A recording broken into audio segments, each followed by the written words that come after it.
వరంగల్లో ఉన్న భద్రకాళి అమ్మవారి దేవస్థానంకి అయితే ఈరోజు వచ్చిన నా బుడ్డోళ్ళని తీసుకొని అసలు ఎన్నిసార్లు వచ్చినా కూడా ఎందుకో కొత్తగా అనిపిస్తుంది అమ్మవారిని చూడగానే. వరంగల్ నుంచి నా వీడియోస్ ఎవరైనా చూసి ఉంటే ఈ టెంపుల్ విజిట్ చేస్తే కామెంట్ చేయండి కదా. ఫస్ట్ లోపలికి వెళ్ళగానే గోశాలలో ఉన్న కృష్ణని అయితే మొక్కుకున్నాము. ఆ తర్వాత దర్శనాలన్నీ కంప్లీట్ చేసుకున్న తర్వాత లోపలికి వెళ్ళినాను దర్శనం కోసం.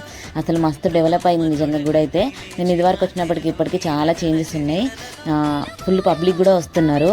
ఇక దర్శనం కంప్లీట్ అయిపోయినాక అయితే బయటకు వచ్చి కాసేపు అట్లా ప్రశాంతంగా కూర్చొని, నాకు ఇక్కడ పులిహోర అంటే చాలా ఇష్టం కానీ పులిహోర అయిపోయిందంట. లడ్డు అయితే తీసుకున్నాము. నేను డెలివరీ అయిన తర్వాత శనగపిండితో చేసిన ఐటమ్ ఏదైనా తిన్నా అంటే అమ్మవారి లడ్డూనే మంచిగా అనిపించింది. ఇక పిల్లలు అయితే అక్కడ కాసేపు కూర్చున్న తర్వాత అక్కడ చాలా కోతులు ఉంటే అటు చూస్తున్నారు, కాసేపు ఆడుకున్నారు.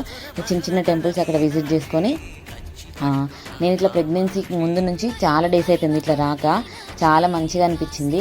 మీలో ఎవరైనా పిల్లల్ని తీసుకొని ఇట్లా వెళ్తున్నారా బయటికి కామెంట్ చేయండి కదా. ఈ టెంపుల్లో గజస్తంభం పెట్టినారు రీసెంట్గా, అది కూడా చూసుకొని ఇంటికి వచ్చిన.